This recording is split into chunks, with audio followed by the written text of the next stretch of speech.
Hello दोस्तों, मैं संदीप मिश्रा आप सभी का स्वागत करता हूं आपके यूट्यूब चैनल एसएम क्लासेस में।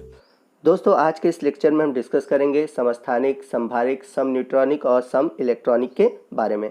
तो इस वीडियो में हम इनके बारे में डिटेल से जानेंगे। इसके अलावा हम इनकी विशेषताओं के बारे में जानेंगे और ये भी जानेंगे कि समस्थानिक कितने प्रकार के होते हैं। आप लोगों ने समस्थानिक, संभारिक, सम इलेक्ट्रॉनिक, सम न्यूट्रॉनिक पढ़ा होगा, बट इनके प्रकारों के बारे में नहीं पढ़ा होगा। तो इस वीडियो में मैं आपको समस्थानिकों के प्रकार के बारे में भी बताऊंगा और जितने भी टॉपिक हैं उन्हें मैं एग्जाम्पल के थ्रू एक्सप्लेन करते चलूँगा। तो कुल मिलाकर ये वीडियो आपके लिए मोस्ट इंपॉर्टेंट होने वाला है। वीडियो को ध्यान से देखिएगा और जितने भी मोस्ट इंपॉर्टेंट पॉइंट हैं उन्हें आप नोट करते चलिएगा। तो आइए वीडियो को स्टार्ट करते हैं। तो ये सबसे पहले बात करते हैं हम समस्थानिक की, जिसे इंग्लिश में बोलते हैं हम आइसोटोप्स। तो समस्थानिक किसे कहते हैं, इनके बारे में हम जानते हैं। समस्थानिक वह परमाणु होते हैं जिनकी परमाणु संख्या या हम कह सकते हैं जिनके परमाणु क्रमांक समान होते हैं तथा द्रव्यमान संख्या भिन्न भिन्न होती है। मैं फिर से रिपीट कर दे रहा हूँ। समस्थानिक उन्हें कहते हैं जिनकी परमाणु संख्या या जिसे परमाणु क्रमांक भी कहते हैं समान होते हैं, परंतु इनके द्रव्यमान संख्या भिन्न भिन्न होते हैं। तो यहाँ पर द्रव्यमान संख्या से मतलब है प्रोटॉन और न्यूट्रॉन की संख्या का योग। जैसा कि मैंने पिछले वीडियो में आपको बताया है कि परमाणु क्रमांक प्रोटॉन के बराबर होता है और जो द्रव्यमान संख्या होती है वो प्रोटॉन और न्यूट्रॉन के संख्या के योग को हम कहते हैं। तो इस प्रकार हम देख सकते हैं कि जो समस्थानिक होते हैं, समस्थानिक में परमाणु क्रमांक भी समान होंगे और प्रोटॉनों की संख्या भी समान होगी, परंतु इनके द्रव्यमान संख्या में अंतर है, इसलिए न्यूट्रॉन की संख्या समान नहीं होगी। आइए इसे एग्जाम्पल के थ्रू हम समझते हैं। तो हम सभी जानते हैं कि हाइड्रोजन के 3 समस्थानिक होते हैं, प्रोटियम, ड्यूटेरियम और ट्राइटियम।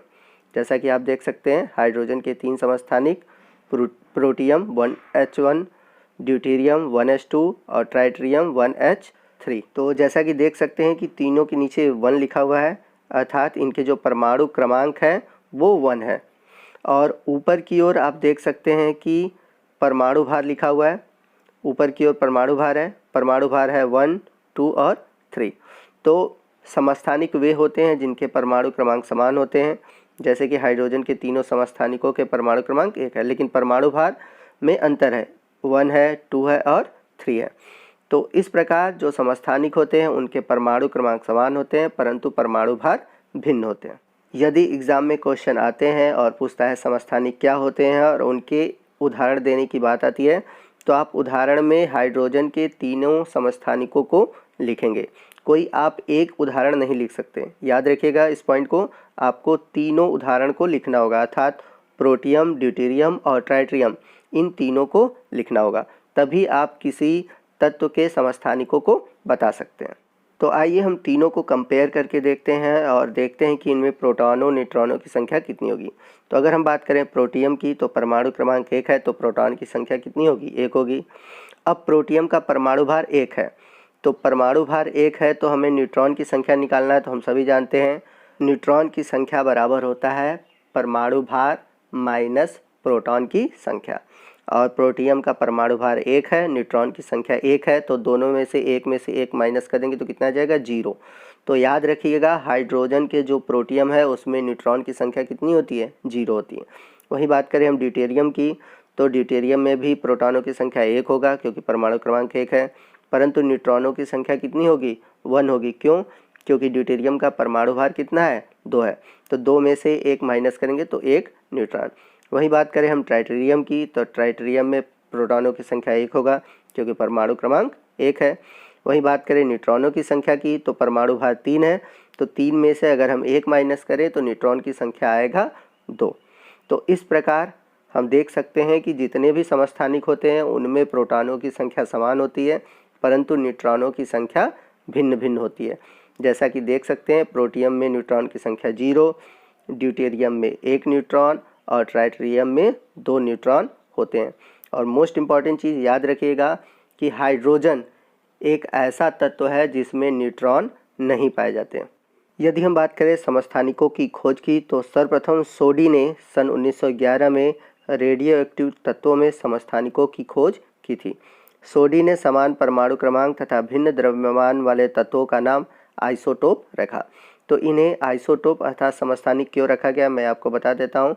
क्योंकि यह दो शब्दों से मिलकर बना है। आइसो का मतलब होता है सेम, मतलब समान, और टोप्स का मतलब होता है प्लेस, मतलब समान स्थान।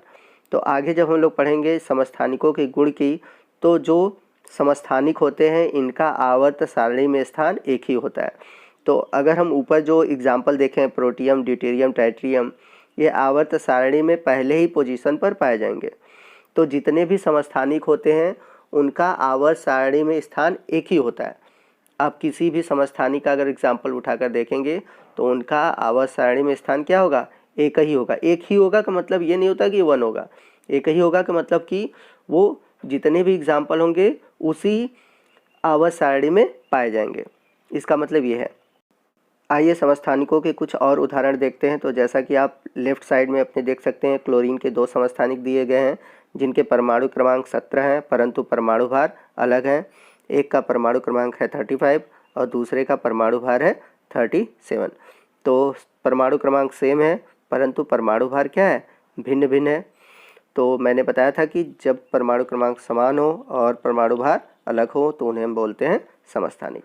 तो यदि अगर हम इनके आवर्त सारणी में स्थान की बात करें तो दोनों एक ही आवर्त सारणी में पाए जाएंगे, मतलब 7वें वर्ग में। तो 7वें वर्ग में ये कैसे पाए जाएंगे, तो आगे जब मैं आपको बताऊंगा किसी तत्व का आवर्त और वर्ग कैसे ज्ञात करते हैं तो वहाँ पर क्लियर हो जाएगा। वही बात करें, आपके राइट साइड कार्बन के 3 समस्थानिक दिए गए हैं जिनके परमाणु क्रमांक 6 हैं, लेकिन अगर बात करें उनके परमाणु भार की तो उनके परमाणु भार क्रमशः हैं 12, 13 और 14। तो यहाँ पर भी आप कार्बन के 3 समस्थानिकों को देख सकते हैं। तो अक्सर आप देखते हैं कार्बन 12 लिखा होता है, तो कार्बन 12 का मतलब कि कार्बन का परमाणु भार 12 है, और यदि कार्बन 14 लिखा है तो इसका मतलब कि कार्बन का परमाणु भार 14 है।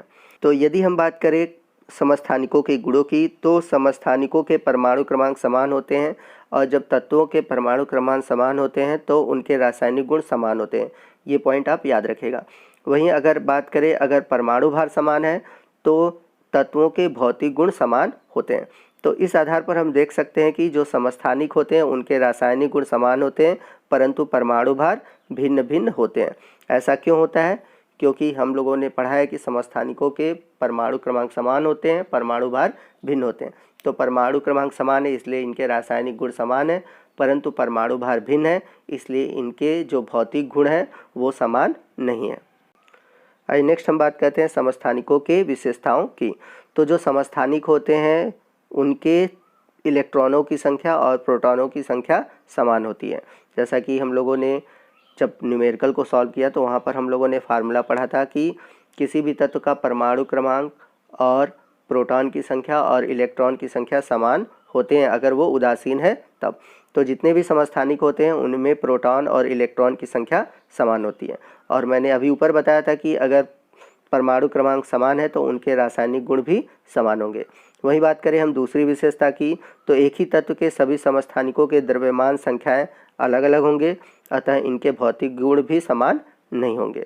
क्योंकि अगर परमाणु भार समान रहता है अर्थात द्रव्यमान संख्या समान रहता है तो भौतिक गुण समान होते हैं, परंतु समस्थानिकों में द्रव्यमान संख्या समान नहीं होते। वही बात करें तीसरी विशेषता की, तो रासायनिक गुण समान होने के कारण एक ही तत्व के दो समस्थानिकों को किसी भी रासायनिक प्रक्रिया द्वारा अलग अलग नहीं किया जा सकता। इन्हें अलग अलग करने के लिए परमाणु द्रव्यमान पर निर्भर भौतिक प्रतिक्रियाओं जैसे गैसीय विसरण का उपयोग किया जाता है। बस सिंपली आप ये जानिए इस पॉइंट में कि जो रासायनिक गुण समान होते हैं समस्थानिकों के, इसलिए इन्हें किसी भी रासायनिक प्रक्रिया द्वारा अलग हम नहीं कर सकते। वहीं लास्ट पॉइंट की बात करें, एक ही तत्व के समस्थानिकों में कुछ स्थायी होते हैं और कुछ रेडियो एक्टिव होते हैं, जिसका कारण है उनकी नाभिकीय संरचना का भिन्न भिन्न होना। तो आगे अभी मैं आपको बताऊंगा कि स्थायी और अस्थायी समस्थानिक क्या होते हैं, और इसके अलावा ये भी जानेंगे कि जो समस्थानिकों के रेडियो एक्टिव पदार्थ होते हैं या रेडियो एक्टिव तत्व होते हैं इन्हें क्या कहते हैं। तो आपके ये दोनों डाउट क्लियर हो जाएंगे। तो आइए नेक्स्ट टॉपिक को देखते हैं, और हमारा नेक्स्ट टॉपिक है समस्थानिकों के प्रकार। तो समस्थानिक मुख्य रूप से दो प्रकार के होते हैं, या हम एक तरह से कह सकते हैं कि समस्थानिकों को दो समूहों में बांटा गया है। तो बात करें हम पहले प्रकार की, तो सबसे पहला समस्थानिक है स्थायी अथवा रेडियो एक्टिविताहीन समस्थानिक। दूसरा है अस्थायी अथवा रेडियो एक्टिव समस्थानिक। तो सबसे पहले हम बात करेंगे स्थायी रेडियो एक्टिवता विहीन समस्थानिक के बारे में, जिसे हम बोलते हैं स्टेबल और नॉन रेडियो एक्टिव आइसोटोप। तो सबसे पहले जानिए कि स्थायी और अस्थायी का मतलब क्या है। तो स्थायी तत्व उन्हें कहते हैं जो जैसे हैं वैसे ही बने रहते हैं, मतलब उनमें कोई परिवर्तन समय के साथ नहीं आता। लेकिन जो अस्थायी तत्व होते हैं उनमें क्या होता है कि समय के साथ परिवर्तन आता है। परिवर्तन क्यों आता है? क्योंकि इनसे कुछ किरणें निकलती हैं। जैसे हम लोगों ने पढ़ा है कि जो रेडियो एक्टिव तत्व होते हैं उनसे अल्फ़ा बीटा गामा रेज निकलती हैं, इसलिए ये तत्व क्या होते हैं? अस्थायी होते हैं। और जो अस्थायी तत्व होते हैं वो होते हैं रेडियो एक्टिव, और जो स्थायी होते हैं जिनमें अल्फ़ा बीटा गामा किरणें नहीं निकलती वे होते हैं स्थायी, या उन्हें हम कह सकते हैं रेडियो एक्टिवता विहीन। तो अगर समस्थानिकों की बात करें तो समस्थानिकों में स्थायी और अस्थायी दोनों दिया गया है। तो जो स्थायी समस्थानिक होंगे, इस प्रकार के समस्थानिकों में नाभिक स्थायी होते हैं, अर्थात इनमें स्वतः विघटन नहीं होता। ये प्रायः हल्के नाभिक वाले तत्वों के समस्थानिक होते हैं, जैसे कि कार्बन 12, 13 एक स्थायी समस्थानिक है, और कार्बन 14, याद रखिएगा पीछे मैंने बताया था कार्बन के 3 समस्थानिक होते हैं, 12, 13 और 14। तो इनमें से जो 12 और 13 है ये स्थायी समस्थानिक है, जबकि जो 14 है कार्बन 14 यह एक अस्थायी है। क्यों है? क्योंकि यह एक रेडियो एक्टिव पदार्थ है। तो जैसा कि मैंने अभी आपको बताया था कि जो अस्थायी तत्व होते हैं वे रेडियो एक्टिव होते हैं। क्यों? क्योंकि उनसे अल्फ़ा बीटा गामा किरणें निकलती हैं, जिसके कारण इनके जो नाभिक होते हैं वो टूटते रहते हैं। और इसी तरह और कुछ उदाहरण देखते हैं। हाइड्रोजन, तो हाइड्रोजन में हाइड्रोजन के जो 1H1 और 1H2 हैं वो समस्थानिक स्थायी हैं, लेकिन जो तीसरा है 1H3 यह एक अस्थायी समस्थानिक है। मतलब जो 1H3 है यह एक रेडियो एक्टिव समस्थानिक है। ऊपर मैंने एक एग्जाम्पल बताया था कार्बन 14। तो कार्बन 14 जो समस्थानिक है यह एक रेडियो एक्टिव समस्थानिक है कार्बन का, और इसका बहुत ही इम्पॉर्टेंट है। इसका इम्पॉर्टेंट है कार्बन डेटिंग में। अगर आपने कार्बन डेटिंग सुना होगा तो मैं आपको बता दे रहा हूँ, अगर आप नहीं जानते इसके बारे में। तो कार्बन डेटिंग वह तकनीक है जिससे हम किसी भी पुराने जो जीव जंतुओं के अवशेष हैं उनके आयु का निर्धारण करते हैं। अक्सर आपने सुना होगा कि कहीं जीवाश्म मिला और वैज्ञानिकों ने बताया यह जीवाश्म इतने साल पुराना है, या फिर ये जीवाश्म इतने साल पहले पृथ्वी पर पाया जाता है। तो उनको पता कैसे चला? कोई उस पर एक्सपायरी डेट तो लिखा नहीं है, मैन्युफैक्चरिंग डेट तो उस जीवाश्म पे लिखा नहीं है। तो वो कैसे पता करते हैं या कैसे आयु का निर्धारण करते हैं? तो आयु के निर्धारण के लिए ये कार्बन 14 का प्रयोग करते हैं, और उस टेक्निक को हम बोलते हैं कार्बन डेटिंग। याद रखिएगा, कार्बन डेटिंग। तो कार्बन डेटिंग क्या है, आने वाले किसी वीडियो में मैं आपको इसके बारे में बता दूंगा। आइए बढ़ते हैं समस्थानिकों के दूसरे प्रकार की ओर, जो कि है अस्थायी, जिसे हम रेडियो एक्टिव समस्थानिक कहते हैं। तो जैसा कि मैंने बताया था कि इस प्रकार के समस्थानिकों में जो नाभिक होते हैं वह अस्थायी होते हैं। क्यों होते हैं? क्योंकि इनमें स्वतः विघटित होने की क्षमता होती है, अर्थात अगर ये रखे रहते हैं तो अपने आप टूटते रहते हैं। क्यों टूटते हैं? क्योंकि इनसे अलग अलग प्रकार की किरणें निकलती हैं। कौन सी किरणें निकलती हैं? अल्फ़ा बीटा और गामा। तो इन किरणों के उत्सर्जन के कारण इनके जो नाभिक होते हैं अपने आप टूटते रहते हैं। तो भारी नाभिक वाले तत्वों के समस्थानिक प्रायः रेडियो एक्टिव होते हैं। यदि बात करें हम एग्जाम्पल की, तो जैसा कि मैंने ऊपर बताया था कि कार्बन 14, या उसके अलावा अगर हाइड्रोजन में देखें तो हाइड्रोजन का जो 1H3 मतलब जिसका परमाणु भार 3 है, जिसे हम बोलते हैं ट्राइट्रियम। तो कार्बन 14 और ट्राइट्रियम यह एक रेडियो एक्टिव समस्थानिक है। तो आई होप आपको समझ में आ गया होगा कि समस्थानिकों के कितने प्रकार होते हैं, स्थायी और अस्थायी रेडियो एक्टिव तत्व किसे कहते हैं। तो ये डाउट आपका क्लियर हो गया होगा। आइए नेक्स्ट हम बात करते हैं संभारिकों के बारे में। तो संभारिक होते क्या हैं, संभारिकों के उदाहरण क्या हैं? तो इसके नाम को अगर आप ध्यान से देखिए, नाम है संभारिक, अर्थात समान भार वाले। तो आप नाम से ही अंदाज़ा लगाकर इसकी परिभाषा बता सकते हैं। तो संभारिक वे परमाणु या तत्व होते हैं जिनमें की द्रव्यमान संख्या, या हम कह सकते हैं परमाणु भार, समान होते हैं, परंतु इनकी जो परमाणु क्रमांक होते हैं या फिर जिसे हम कहते हैं परमाणु संख्या भिन्न भिन्न होती है। मैं फिर से रिपीट कर दे रहा हूँ कि संभारिक वे होते हैं जिनकी द्रव्यमान संख्या समान होती है परंतु परमाणु संख्या भिन्न भिन्न होती है। जैसे अगर हम देखें एग्जाम्पल में कार्बन और नाइट्रोजन, तो कार्बन का परमाणु क्रमांक 6 जबकि नाइट्रोजन का परमाणु क्रमांक 7 है। वहीं बात करें हम इनके परमाणु भार की, तो कार्बन का जो परमाणु भार है वो है 14 और नाइट्रोजन का जो परमाणु भार है वो भी है 14।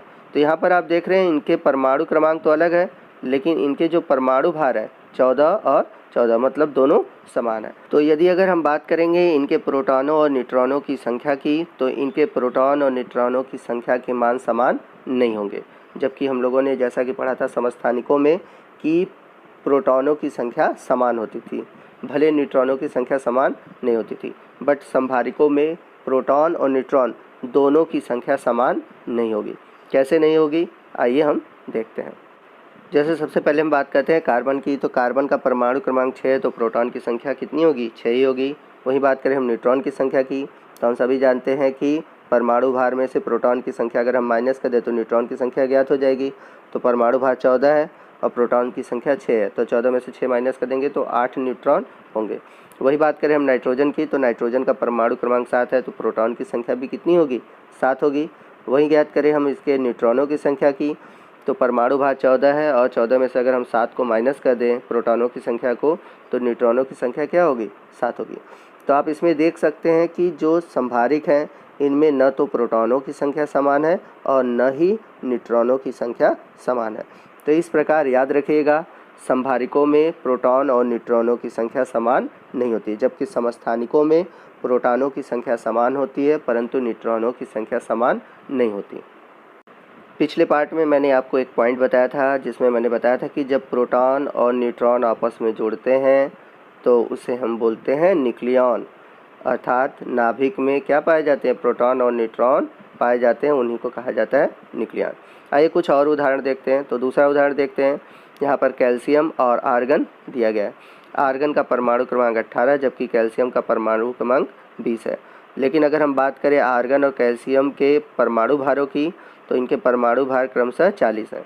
अर्थात हम देख सकते हैं कि इनके परमाणु क्रमांक अलग है लेकिन परमाणु भार भिन्न है, अतः ये भी क्या होंगे, संभारिक होंगे। तो आइए देखते हैं इनमें प्रोटॉन और न्यूट्रॉनों की संख्या कितनी होगी। तो कैल्शियम में अगर देखें तो परमाणु क्रमांक 20 है, तो प्रोटॉन की संख्या भी 20 होगा। वहीं बात करें न्यूट्रॉन की संख्या की, तो परमाणु भार 40 है, 40 में से 20 माइनस कर देंगे, न्यूट्रॉन की संख्या कितनी हो जाएगी, 20 हो जाएगी। वही बात करें हम आर्गन की, तो आर्गन का परमाणु क्रमांक 18 है, तो प्रोटॉन की संख्या भी क्या होगी, 18 होगी।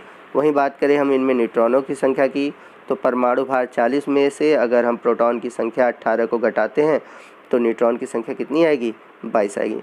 तो इसमें भी आप देख सकते हैं प्रोटॉनों और न्यूट्रॉनों की संख्या समान नहीं है। आइए नेक्स्ट हम बात करते हैं संभारिकों की विशेषताओं की। तो संभारिक की अगर विशेषताओं की बात करें तो आवर्त तालिका में इनका स्थान भिन्न होने के कारण इनके रासायनिक गुण समान नहीं होते। तो पहली चीज़ आप याद रखिएगा, जो समस्थानिक थे वो आवर्त सारणी में एक ही जगह पर पाए जाते हैं, लेकिन जो संभारिक होते हैं इनका आवर्त सारणी में स्थान फिक्स नहीं रहता, वे अलग अलग स्थान पर पाए जाते हैं। और मैंने ये भी बताया था कि जब परमाणु क्रमांक समान होते हैं तो रासायनिक गुण मिलते हैं, लेकिन संभारिकों में तो परमाणु क्रमांक समान है ही नहीं, तो इनके रासायनिक गुण समान नहीं होंगे। वहीं दूसरे गुण की बात करें तो संभारिकों में दूसरे गुण की, तो संभारिकों में मूल कणों की संख्याएं भी भिन्न होती हैं, जिस कारण इनके भौतिक गुण भी समान नहीं होते। अगले विशेषता की बात करें, संभारिकों के नाभिक अलग अलग तत्वों के होते हैं। आइए बढ़ते हैं अपने अगले टॉपिक की ओर, जो कि है सम न्यूट्रॉनिक। तो जैसा कि नाम में ही आप देख सकते हैं सम न्यूट्रॉनिक अर्थात समान न्यूट्रॉन वाले। तो ऐसे तत्व या ऐसे नाभिक जिनमें केवल न्यूट्रॉनों की संख्या समान होती है उन्हें हम सम न्यूट्रॉनिक कहते हैं। यदि हम बात करें सम न्यूट्रॉनिक की दूसरी विशेषता की, तो इनके परमाणु क्रमांक और परमाणु भार दोनों भिन्न भिन्न होते हैं, परंतु अगर इनके परमाणु क्रमांक तथा परमाणु भार का अंतर समान होता है। कहने का मतलब यह है कि अगर हम इनके परमाणु भार में से परमाणु क्रमांक को माइनस करें, जो वैल्यू आएगी वो वैल्यू समान होगी। क्यों आएगी वैल्यू समान होगी? क्योंकि हम पढ़ रहे हैं सम न्यूट्रॉनिक, और न्यूट्रॉनों की संख्या कैसे निकालते हैं, परमाणु भार से परमाणु क्रमांक को माइनस करते हैं या प्रोटॉनों की संख्या को माइनस करते हैं। तो जब माइनस करेंगे तो न्यूट्रॉन की संख्या आएगी, तो इनमें क्या होगी, न्यूट्रॉन की संख्या अगर समान हो गई तो वो हो गए सम न्यूट्रॉनिक। जैसा कि आप एग्जाम्पल में देख सकते हैं, लिथियम दिया है, लिथियम का परमाणु क्रमांक 3 और परमाणु भार 7। वहीं बेरिलियम है, बेरिलियम का परमाणु क्रमांक 4 और परमाणु भार 8 है। तो अगर हम ये देखें, ये सम न्यूट्रॉनिक है। कैसे? यदि हम लिथियम के न्यूट्रॉन की संख्या देखें तो 7 में से 3 घटाएंगे तो कितना आ जाएगा? 4 न्यूट्रॉन आ जाएगा। वहीं अगर हम बेरिलियम की बात करें तो अगर 8 में से 4 घटाएंगे तो इसमें भी न्यूट्रॉन की संख्या कितनी आ जाएगी? 4 आ जाएगी। तो दोनों में न्यूट्रॉन की संख्या कितनी है? 4 है, बट इनके परमाणु क्रमांक और परमाणु भार अलग अलग है। वहीं दूसरे एग्जाम्पल की ओर चलें, हाइड्रोजन और हीलियम दिए हैं। हाइड्रोजन का परमाणु क्रमांक 1 और परमाणु भार 3 है। वहीं हीलियम का परमाणु क्रमांक 2 और परमाणु भार 4 है। यदि हाइड्रोजन में न्यूट्रॉन की संख्या ज्ञात करें तो अगर हम 3 में से 1 घटा दें तो न्यूट्रॉन की संख्या 2 होगी। वही देखें हम हीलियम में, तो हीलियम में परमाणु भार 4 है, तो 4 में से 2 घटाएंगे तो भी न्यूट्रॉन की संख्या 2 आ जाएगा। तो ये क्या हो गए? सम न्यूट्रॉनिक, क्योंकि दोनों में न्यूट्रॉन की संख्या समान है। तो इस प्रकार आप दोनों एग्जाम्पल में देख सकते हैं कि जो सम न्यूट्रॉनिक होते हैं उनमें न्यूट्रॉन की संख्या समान होती है, परंतु उनके परमाणु क्रमांक और परमाणु भार में कोई समानता नहीं होती। आइए बढ़ते हैं अगले टॉपिक अर्थात अगले हेडिंग की ओर, जो कि है सम इलेक्ट्रॉनिक। तो जैसा कि नाम में ही है, सम इलेक्ट्रॉनिक अर्थात समान इलेक्ट्रॉन वाले। तो ऐसे परमाणु अथवा आयन जिनमें इलेक्ट्रॉनों की संख्या समान होती है उन्हें हम सम इलेक्ट्रॉनिक कहते हैं। जैसे अगर एग्जाम्पल में देखें, नियॉन और सोडियम आयन, सोडियम पे प्लस चार्ज है तो ये आयन के रूप में है। तो नियॉन का परमाणु तथा Na आयन दोनों में 10 इलेक्ट्रॉन है। कैसे हैं? आइए देखते हैं। नियॉन का परमाणु क्रमांक 10 है तो इलेक्ट्रॉन की संख्या क्या होगी? 10 होगी।